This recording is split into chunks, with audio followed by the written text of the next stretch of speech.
Israel और Iran के बीच शुक्रवार से शुरू हुए संघर्ष और एक दूसरे पर हो रहे हमलों का दायरा बढ़ता गया। आज 12 दिन बाद सीज फायर की घोषणा हुई, लेकिन ये सीज फायर कब तक रहेगा इस बारे में कुछ कहा नहीं जा सकता।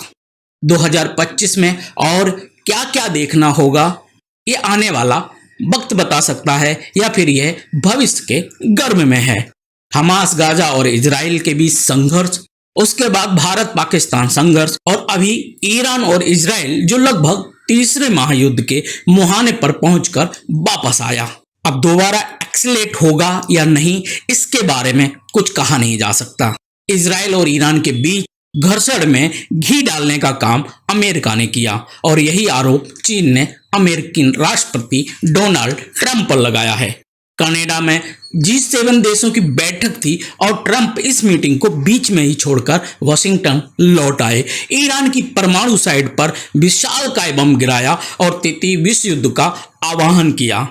इस युद्ध में आखिर चीन का क्या रुख है, यह जानना बहुत जरूरी है।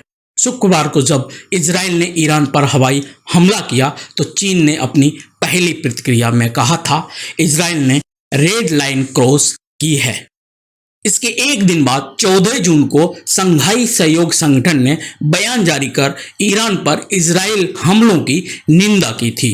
चीनी विदेश मंत्रालय की ओर से जारी बयान के अनुसार चीन ने इस हमले को ईरान की संप्रभुता, सुरक्षा और क्षेत्र की एकता का उल्लंघन कहा है।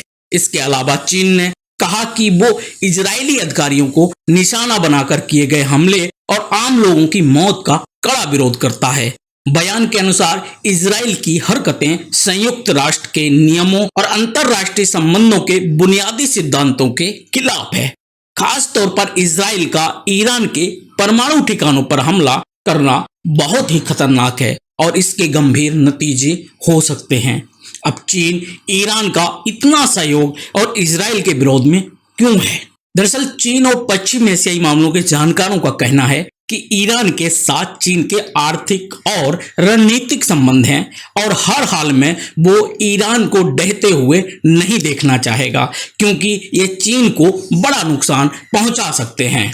ताजा तनाव के शुरू होने से एक हफ्ते पहले वॉल स्ट्रीट जर्नल ने भी एक रिपोर्ट प्रकाशित की है जिसमें दावा किया गया था कि ईरान ने बैलिस्टिक मिसाइल के ईंधन में इस्तेमाल होने वाले अमोनियम परक्लोरेट की कई टन की खेप के लिए चीन को ऑर्डर दिए थे, जिसकी अगले कुछ महीनों में डिलीवरी होने वाली है। जानकार बताते हैं कि चीन ईरान को तकनीकी और अन्य मामलों में सालों से मदद करता आ रहा है। ये कोई नई बात नहीं है।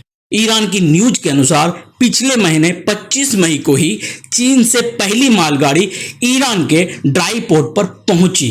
साल 2021 में चीन और ईरान के बीच बेल्ट एंड रोड इनिशिएटिव यानी कि BRI के तहत $400 अरब का समझौता हुआ था, जिसमें चीन ईरान रेल कॉरिडोर उसी का हिस्सा है। ईरान से तेल खरीदने पर अमेरिका और पश्चिमी देशों ने प्रतिबंध लगा रखा है, जबकि चीन इस मौके का फायदा उठाते हुए सस्ते दामों पर ईरान के तेल का बड़े पैमाने पर आयात करता है। US हाउस फाइनेंशियल कमेटी की पिछले साल की रिपोर्ट के अनुसार ईरान का 80% तेल निर्यात चीन को जाता है और वह ईरान से 15 लाख बैरल तेल प्रतिदिन खरीदता है। हालांकि अंतर्राष्ट्रीय प्रतिबंधों से बचने के लिए चीन पकड़ में न आने वाले भुगतान के तरीके इस्तेमाल करता है, लेकिन यह सच है कि चीन ने सस्ते ईरानी तेल की खरीद से अरबों डॉलर की बचत की है। पश्चिम के प्रतिबंधों को चीन एक अवसर की तरह लेता है और इसीलिए लीबिया, सीरिया और ईरान जैसे देशों को वह अंधा सहयोग करता है। चीन के अपने राजनीतिक और आर्थिक फायदे हैं और चीन उस चालाक कुत्ते की तरह है जो अपनी जरूरत के लिए दुम हिलाता है और जरूरत पूरी होने पर काट लेता है। यह वीडियो आपको कैसा लगा जरूर बताएं।